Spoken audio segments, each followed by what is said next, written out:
if you guys have read the bios out there, you're going to know I'm a retired airman. And if you know anything about inter-service rivalry, the Army gives us a lot of crud about how nice Air Force bases are. And the Air Force base they always bring up is Hickam Air Base in Honolulu, which is a nice air base. They always compare it to Fort Polk, which is out in the Louisiana swamps. I want you to look out that window, see the wonderful view, and realize that you are in a former Army base. So the Army does have nice bases. They're just not smart enough to hold on to them. So I'm just saying. Okay, well listen, what I'm going to give you is kind of our standard assure pitch. The Alliance for System Safety of UAS through Research Excellence. That's the long term.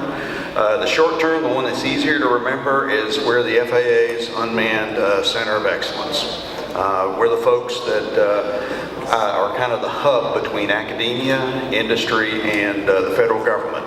FAA mainly, but we also do work with DoD, NASA, Department of Homeland Security, you name it. We've been around for about 6 years, believe it or not, working this program. We've been a formal team for about 3 years, and back in May, well, about this time last year, we won a competition that went on for about 18 months and selected us as the FAA's new Center of Excellence for UAS Operations. It's a very, very large team. We've got 15 core schools. We've got 7 affiliates. We're about to go to 8. Hopefully we're going to be able to add the Technion, the MIT of Israel onto us. About 100 plus corporate entities, and it's all led by us at Mississippi State University. I lead it out of our Stennis Space Center campus, which is, if you let me drive, about 40 minutes from the French Quarter there on the Gulf Coast. So, first basic question, what is a Center of Excellence? If you've been hanging around the FAA for any length of time, you'll know that COEs are actually a fairly old concept in the FAA. They've been around for about 15 years or so. It's a congressionally mandated program. And the idea is to give the FAA the capacity to have academic backbench backup in those subjects that normal universities are just not going to go into on their own. So air traffic control analysis, runway coefficient analysis, or in this case, unmanned systems. The reason that they're so attractive is that you get 2 things that are like solid gold for academia out of it. Number one, you get a cooperative agreement with the FAA, and each one of our schools gets its own separately negotiated cooperative agreement, which it makes it dead easy for the FAA to turn to Mississippi State University or Embry-Riddle Aeronautical University and get them working on research. And then we're still working on it. We also get our own IDIQ contract, indeterminate quantity, indeterminate delivery contract with the FAA that allows them to flow money to us very simply. We're just writing a quick statement of work. It gets down to us. As I've learned now that I've been out in industry now for about 3 years from the Air Force, that's about a 2-year process to get one of those done if you come in otherwise. So huge thing. We get 2 funding vehicles out of it. We get grants, and we've been pulling in about $5 million a year. Hopefully we're going to get $10 million next year for grants.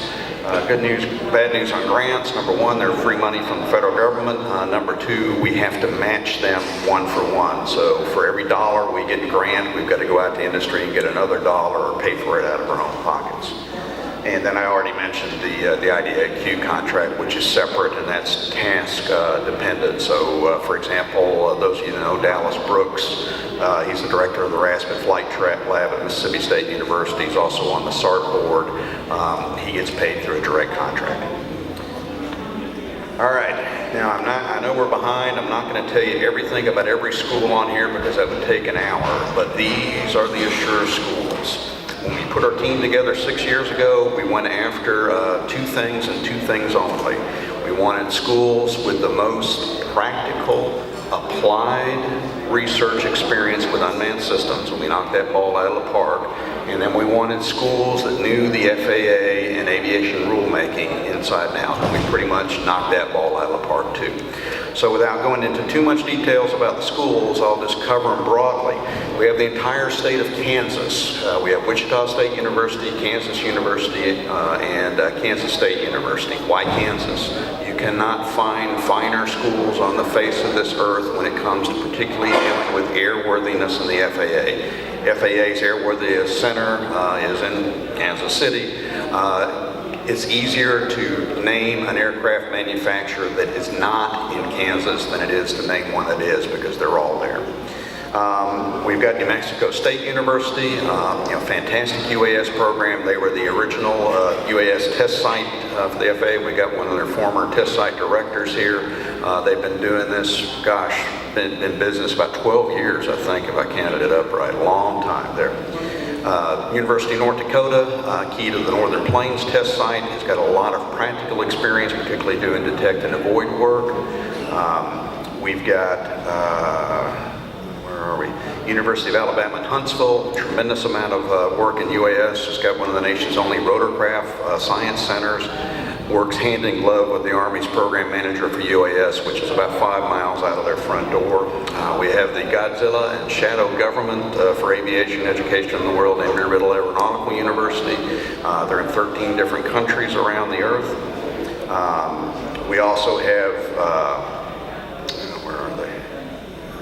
North Carolina State University, which has been deputized by the governor to lead all UAS operations in the state of North Carolina. And then, of course, we've got Mississippi State University, represented by myself, Dallas Brooks, who runs the Raspet Flight Lab. We've incubated 2 UAS companies already. Israeli Aircraft Industries, Aurora Flight Sciences have their manufacturing facilities at Starkville, Mississippi, because of Mississippi State.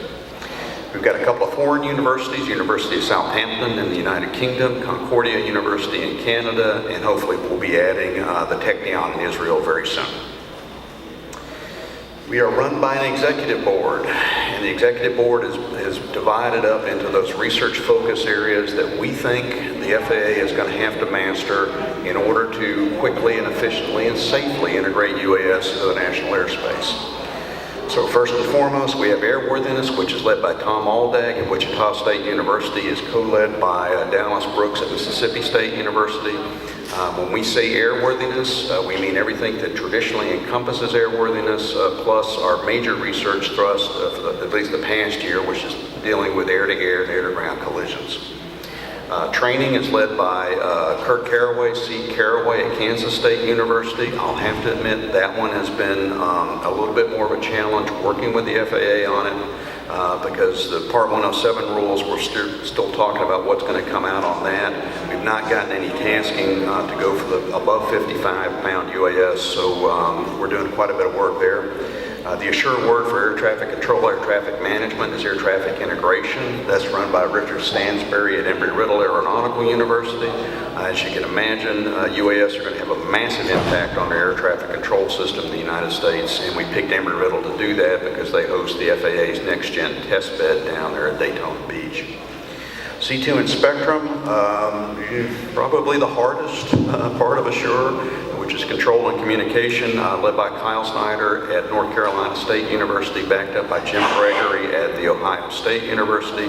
Control and communication is always the toughest parts about UAS. When I was the senior intelligence officer in the Air Force, I would always have guys coming in wanting to argue about the air vehicle, something to do with whether the Russians could see it or stuff like that, and I'd always kick them out and tell them, come back in and put your t-shirt on. And the t-shirt I want you to have is, it's the data links, stupid. Because really everything about UAS boils down to how you talk to the aircraft and how much autonomy you give that aircraft, and that is a tough problem to solve. Particularly the spectrum side. In the Air Force, we got used to using the massive amount of spectrum available for the DoD. You guys don't have that luxury. It's a tough problem. Human Factors is run by Drexel University. I thought this was going to be the easy one. Turns out there's been very little research done on unmanned systems human factors, and they are radically different from manned aircraft factors. There's a lot more to it than coming up with that T formation for your key instruments and making sure that the gear handle looks like a wheel when you go to put it down. When you've got the ability to hook up to the internet and you've got essentially either unlimited wall space to put a bunch of monitors on like we do for the Predator, or very limited space, something that you can hold on your hand in some field out in Kansas, human factors becomes pretty tough. Detect and avoid is one that everybody always talks about. We've got two of the best schools in the business working it. Generally, University of North Dakota does airborne detect and avoid, and New Mexico State does the ground-based detect and avoid. Our Vice Director is Marty Rogers, University of Alaska Fairbanks. He's probably our most experienced UAS airman. We're going to be setting up a Assure International Research Council. That's to coordinate UAS research, not UAS rules, across the countries that belong to Assure, which right now is Canada, the United Kingdom. We're hoping soon to be Israel. We get along best with the Canadians, and if you're familiar with Transport Canada, they've got a great way thought through. As close as we are with the Canadian government on this, our rules will never be the same, but one thing that we can both draw upon is the same research pool. So we're hoping to find ways to be able to share that across countries. What we're most proud about is the 108, I think on this slide, External Advisory Board members. These are our corporate members. There's a smattering of federal and state agencies up there as well. We've got somebody from everybody's function. Patrick is checking. Who are you checking for, Patrick? Patrick Egan, I don't see him up there. That guy's cool. Someplace. But you probably hid under one of the dots there. I think it's a bright red dot. We'll find it. The font is purposely small. I can't read it either, so don't join the club. Corporate membership is vital for Assure. First and foremost, we've got that monkey on our back. We've got to match our funding one for one. Unlike a lot of areas in quote-unquote conventional aerospace research, we're not dealing with two airline manufacturers, a couple dozen or so airlines, and then a dozen or so cats and dogs stuff out there. We're not dealing with a very firmly established area of aviation research or law. We're dealing with something where you ask a simple question in the UAS realm and you get about 200 people from 200 different companies that want to reach out and give you an answer to that. So it's very, very vital to us.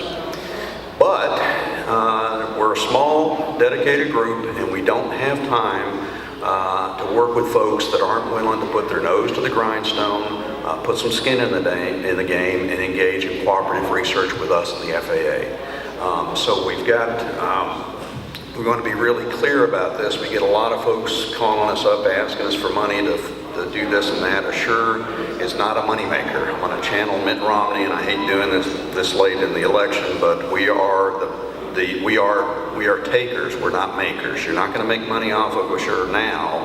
We're hoping that as we supply the research to the FAA to write the rules, that you're going to make money off of us later when you can get flying more safely and quicker based on research that we're going to. We have to either we'll take corporate IRAD, actual money, or assistance in kind. I want to personally thank a couple of our partners there in the back. Drone Compliance, not compiler, which I've been practicing not saying for a while. For example, they're going to end up giving us about well over $500,000 a year assistance in kind by allowing us to use software licenses for their fantastic software out there. While I'm at it, I'm also going to apologize to Doug Marshall up here. There was about 2 weeks ago, I was calling ASTM, ASTW for a week, and those of you that know Paul McDuffie with In Situ, for about 24 hours last week, I was calling him Patrick McDuffie, so I got your name right, so there we go. What we do is we used to go through this kabuki dance, making sure that you could provide us with so much in money on such a specific thing. It was taking us months to negotiate joining Assure. We're going to go with a simple joining fee now. It'll be a few $1,000s per year. Should make it a lot easier to get you going. The only other requirements we have is we ask that you attend one Assure meeting a year, and I'll explain where those are. Won't be able to cover travel for that, but we make it easier for you.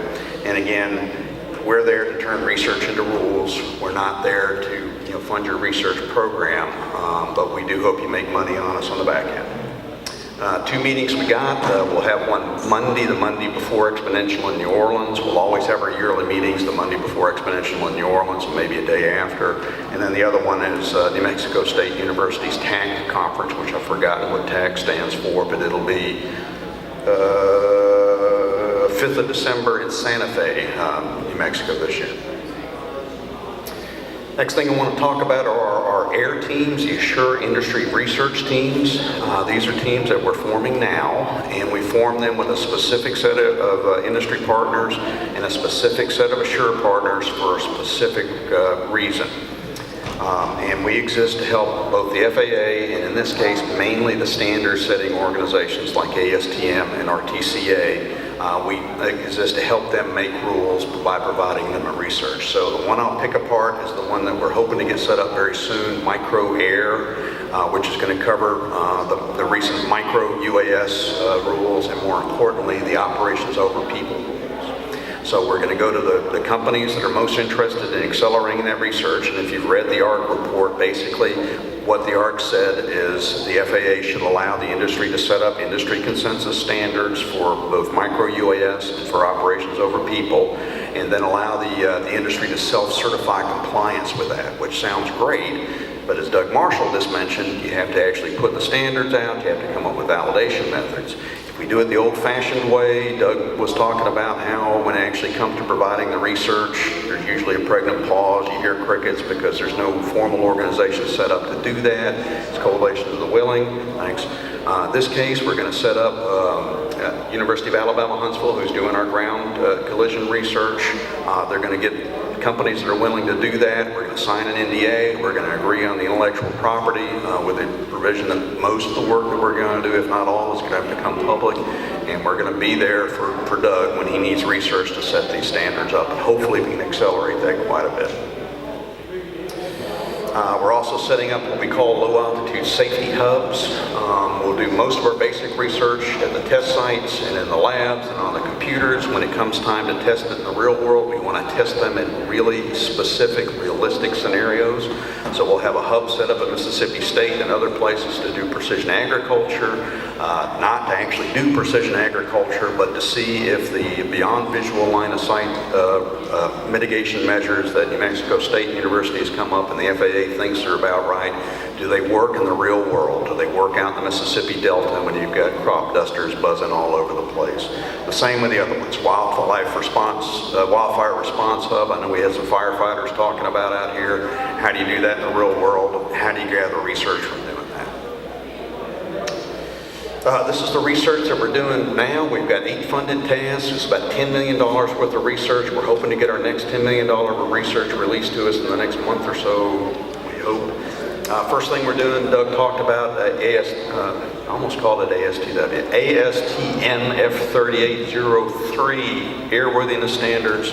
We didn't write the standards, Doug wrote the standards, we're validating them for the FAA to make sure that works, and that's going great.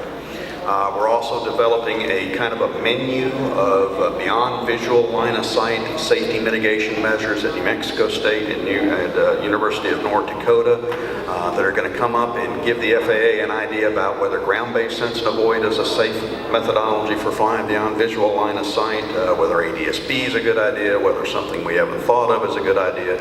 Great place for industry to participate with us. Air-to-air collision is the one that gets the most attention. I was actually sort of insulted when this thing came up that they were going to make us do what I thought was going to be the 50th air-to-air collision study. No one has really done an air-to-air collision study. So Wichita State, along with Montana State, Mississippi State, University of Alabama, Huntsville, and Montana State University have already started crashing computer drones into a computer narrow-body transport and a Learjet thing. We're going to be doing component testing where we're going to be shooting specific parts of UAS, engines and batteries into aluminum, and then we're hoping next year we'll actually do it against actual airframes, leading edges and cockpits. We're going to expand that next year into general aviation, some type of Cessna aircraft and helicopters. The other one that gets me a phone call a day is engine ingest. No one has done a drone engine ingest study that will meet scientific standards. Ohio State University and our great partner, GE Aviation, are going to do that. We don't have the money to do an actual ingest, but we're hopefully going to do an actual one next year. air-to-ground collision, Dave Arterburn, University of Alabama, Huntsville, was the hero of the micro arc. We had just completed our literature research and done some preliminary research, and we were able to tell the arc that 250 grams for a UAS was a reasonably safe weight to allow no airworthiness standards for.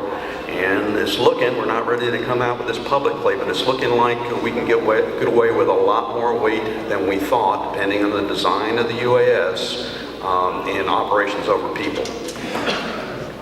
Maintenance standards, Kansas State is working that. A lot of work to be done on that. Surveillance criticality, can we use ADS-B and TCAS on drones, or do we need to invent something else? Human factors, pioneering work on what a display should look like for the ideal UAS display, and then how we do the training. And we're also, for some reason, somewhat inexplicably doing visual observers at New Mexico State. Why should you come to Assure? The simplest argument is the FAA is not going to be doing any more pathfinders, so if you want to work with the FAA, you got to come through Assure in order to do industry research. We will welcome you to do that. The other answer is if you pool your resources, you work with us, we've got federal money, you've got corporate money. If we get just 5 companies to pool their resources, you will be able to get those results to the FAA and get flying hopefully faster at 20% the cost at which you would normally do it. We're core to 3 FAA test sites. We've actually done the math. We have more drones than the United States Air Force. No one flies more yearly in the United States other than Assure. We've got quite a few hours, and we're on 14 different FAA and international rulemaking committees.